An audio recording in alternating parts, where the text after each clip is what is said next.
Assalamualaikum dan salam sejahtera murid. Bertemu kembali kita kali ini dengan pengajaran PDPR.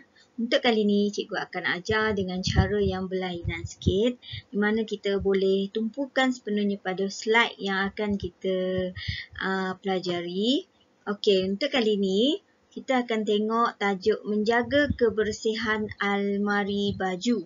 Okey, bercerita pasal kebersihan almari baju, biasanya murid-murid pernah membantu ibu dan ayah mengemas almari baju supaya baju-baju tersusun dengan rapi dan tidak berterabur. Betul? Okey, untuk itu kita akan tengok beberapa perkataan yang digunakan dalam ni, iaitu menjurus kepada kata arah. Okey, apa itu kata arah? Okey, jom kita tengok apa dia kata arah. Okey, kata arah. Kata arah bermaksud perkataan yang digunakan untuk menyatakan kedudukan, hala atau jurusan. Biasanya didahului dengan kata sendi nama. Okey, kata sendi nama ni cikgu dah ajar semasa PDPC kita minggu lepas, di mana kata sendi ni di, ke, daripada, dari, pada, ke dan sebagainya. Okey, contoh kata arah pula, atas, bawah, tepi, hadapan. Itu adalah kata arah. Dia menunjukkan arah di mana sesuatu tu berada. Okey, kita tengok contoh dia penggunaan di dalam ayat. Okey, contoh. Yahya berdiri di hadapan almari baju. Okey, maksud dia Yahya ni dia berdiri betul-betul di depan almari baju. Okey, yang kedua. Almari itu di sebelah pintu. Okey, dia menyatakan kedudukan almari itu berada di sebelah pintu. Sebelah tu adalah kata arah, menunjukkan kedudukan sesuatu benda tersebut. Okey, Yahya membuang habuk di belakang almari dengan penyapu bulu ayam. Okey, dia cuba menyatakan bahawa Yahya ni dia membuang habuk yang banyak tu di belakang almari. Okey, dengan menggunakan penyapu bulu ayam. Okey. Yang keempat, dia mengeluarkan semua pakaian dari dalam almarinya. Okey, untuk menyusun pakaian dia perlu mengeluarkan semua pakaiannya sebelum mengemas semula masuk ke dalam almari agar ianya tersusun. Jadi dia menunjukkan keadaan di mana pakaian tu berada di dalam almari. Okey, itu yang dikatakan sebagai kata arah. Okey, faham?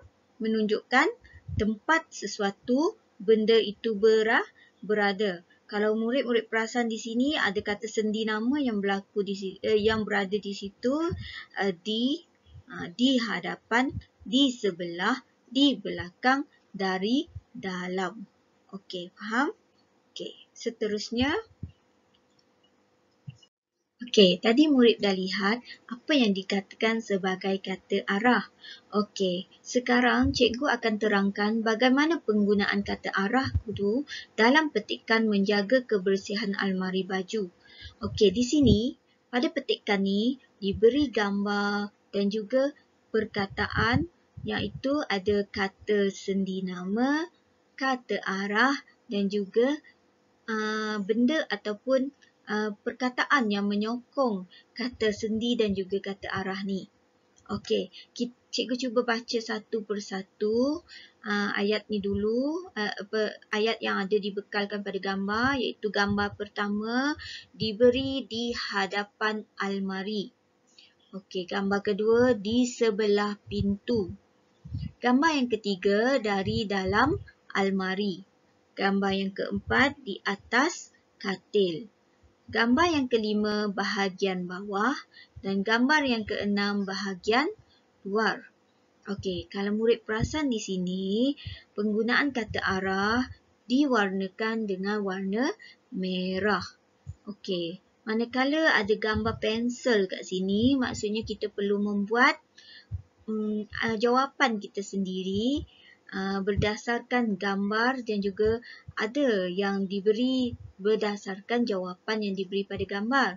Tapi ada juga kata arah yang tak ada pada gambar, di mana murid perlu memikirkan sendiri apa yang perlu ada perlu diletakkan pada ruangan yang ada gambar pensel tersebut. Okey, kita baca sama-sama petikan ni dan cuba fahami penggunaan kata arah dan juga kata sendi nama. Okey, kata sendi nama kalau murid-murid ingat lagi yang cikgu pernah ajar minggu lepas, dia berada di bahagian depan kata arah ni iaitu di, dari, ada lagi lah penggunaannya dalam ni, kepada, daripada, dari dan sebagainya. Okey, kita tengok dia petikan ni bagaimana penggunaan kata arah tu diselitkan dalam setiap ayat. Okey, cikgu akan baca satu persatu, murid cuba ikut. Okey? Okey, Yahya berdiri di hadapan almari bajunya. Almari itu di sebelah pintu. Dia hendak mengemas almari bajunya. Mula-mula, Yahya membuang habuk di belakang almari dengan penyapu bulu ayam. Kemudian, dia mengeluarkan semua pakaian dari dalam almarinya. Dia menyusun pakaian itu di atas katil. Katil itu letaknya di tepi almari. Apabila almari itu telah kosong, Yahya akan mengelap setiap tingkat di dalam almari. Dia mengelap dari bahagian atas hinggalah ke bahagian bawah. Dia juga mengelap bahagian luar. Apabila almarinya telah bersih, Yahya akan memasukkan pakaian ke dalam almari. Okey, murid boleh cuba membaca dengan lebih bagus daripada apa yang cikgu dah ajar sebab murid dah tahu penggunaan tanda notah, tanda koma macam mana untuk berhenti, macam mana untuk berhenti sebentar, macam mana untuk menghabiskan suatu ayat dengan tanda notah. Okey. Tadi cikgu dah sebut beberapa jawapan untuk gambar pensel tersebut. Nanti murid-murid bolehlah membuat latihan dengan mengisi jawapan yang telah cikgu berikan. Okey, kita akan tengok slide yang seterusnya. Okey, untuk yang ni adalah latihan pertama. Latihan pertama, murid diminta salin dan lengkapkan tempat kosong dengan jawapan yang disediakan pada gambar. Okey, murid-murid boleh salin petikan ni. Tak perlu lukis gambar, tak perlu ambil perkataan dari kotak ni, tak perlu. Murid-murid hanya salin petikan yang di bawah ni sahaja. Tulis dalam buku tata bahasa iaitu buku nombor 2 warna kuning, buku stiker kuning. Okey, tulis dalam tu, murid cuba tulis lawa-lawa. Macam mana tulis perenggan? Cikgu ingat yang cikgu ajar. Perenggan pertama mesti bermula daripada tepi. Perenggan kedua, tinggalkan 2 jari. Barulah bermula. Begitu juga perenggan ketiga dan juga perenggan keempat.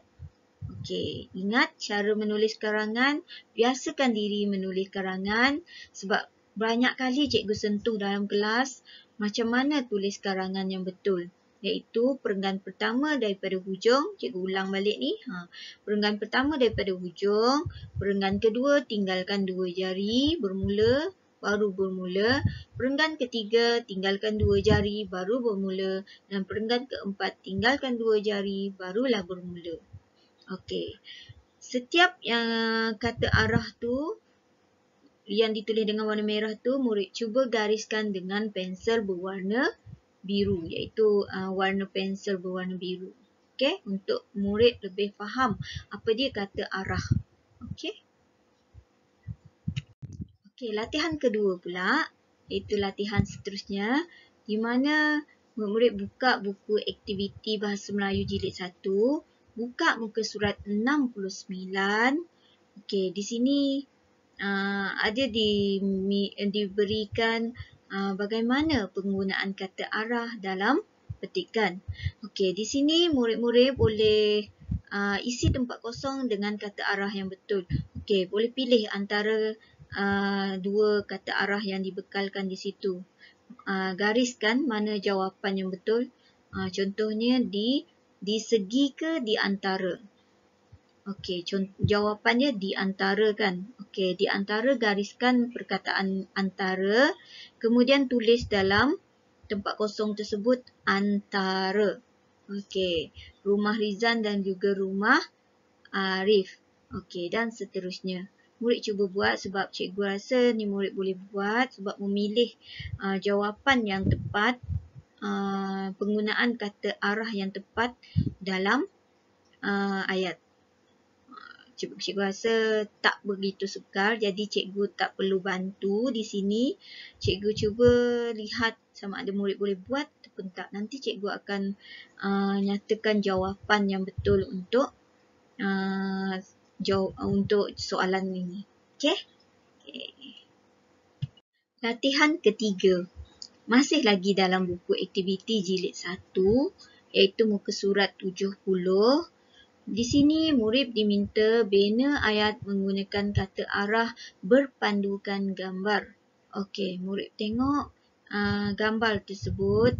Diberi gambar yang pertama diberi kata arah kiri. Apa yang murid boleh buat di sini adalah siapa yang bermain bola. Ingat, cikgu pernah ajar siakap, iaitu siapa. Siapa yang bermain bola. Sia untuk sia. K kata kerja. Siapa yang bermain ataupun menendang bola boleh. Menendang bola. Contohnya tadi siapa? Anik. Anik. Okey. Anik buat apa kata kerja?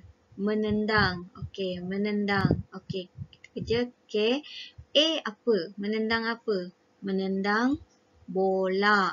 A adalah bola. Benda yang perlu ada kat situ bola. Menendang bola. Penerangan dia dengan menggunakan kaki kiri. Kan jadi satu ayat. Ingat, untuk bina ayat, ingat kaedah siakap yang cikgu ajar. Banyak kali cikgu ulang dalam kelas bagaimana membina ayat menggunakan kaedah siakap.